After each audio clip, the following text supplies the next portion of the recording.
Hello അങ്ങനെ മുംബൈയിൽ വന്നിട്ട് കുറച്ച് നാളുകളായിട്ടുണ്ടെങ്കിലും ഞാൻ ഇതുവരെ ഇവിടുത്തെ ബസ്സിലൊന്നും ഞാൻ ട്രാവൽ ചെയ്തിട്ടില്ല. സോ ആ ആഗ്രഹം ഇന്ന് തീർത്തേക്കാന്ന് വിചാരിച്ചത് CST എന്നൊരു ബോർഡ് കണ്ടപ്പോഴേക്കും ചാടി പിടിച്ച് കയറിയതാണ്. കാരണം ആ സ്റ്റോപ്പുകളൊക്കെയാണ് നമുക്ക് അറിയുള്ളൂ, വേറെ ലൊട്ടിലൊടുക്ക് സ്റ്റോപ്പുകളൊന്നും നമുക്ക് അറിയത്തില്ലല്ലോ. ഇവിടെയുള്ള ഓരോരോ ബസ്സുകൾക്ക് ഓരോരോ നമ്പറുകൾ കാര്യങ്ങളൊക്കെയാണ് അവരിടുന്നത്. അത് അറിയാവുന്നവർക്ക് കയറി നമുക്ക് ഈസിയായിട്ട് ട്രാവൽ ചെയ്യാം. അറിയാൻ പാടാത്തത് എന്നെപ്പോലുള്ള ആൾക്കാരൊക്കെ ഇവിടെ നോക്കിയിരിക്കത്തേ ഉള്ളൂ.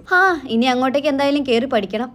ഇരുനില ബസ് ഞാൻ കണ്ടിട്ടുണ്ടെങ്കിലും ഇതുവരെ ഞാൻ ട്രാവൽ ചെയ്തിട്ടില്ല. ഫസ്റ്റ് ടൈമാണ് ഇരുനില ബസ്സിൽ ഞാൻ ട്രാവൽ ചെയ്യുന്നത്. നമ്മുടെ ട്രിവാൻഡ്രം സൈഡിലൊക്കെ ഞാൻ കണ്ടിട്ടുണ്ട്, പക്ഷെ എനിക്ക് കയറാനായിട്ട് പറ്റിയിട്ടില്ല. അതുകൊണ്ട് തന്നെ ബസ് നിർത്തിയ ആ സെക്കൻഡ് തന്നെ ഞാൻ ചാടി പിടിച്ച് മേളിലേക്കാണ് ഓടി കയറിയത്. അവിടെ പോയി ഏറ്റവും ഫ്രണ്ട് സീറ്റ് തന്നെ ഞാൻ എൻ്റെ സീറ്റ് ഉറപ്പിച്ചു. എൻ്റെ അവിടുത്തെ കാട്ടിക്കുട്ടികൾ കണ്ടപ്പോൾ അവിടുത്തെ ആൾക്കാരെ ചക്കക്കൂട്ടം കണ്ട ഗ്രഹണി പിള്ളേരെ പോലെ എന്നെ നോക്കിക്കൊണ്ടിരിക്കുന്നുണ്ടായിരുന്നു. കൗതുക ലേശം കൂടുതലായതുകൊണ്ട് എടുത്തുചേട്ടം കുറച്ച് കൂടി പോയോ എന്നൊരു ഡൗട്ട് ഉണ്ട്.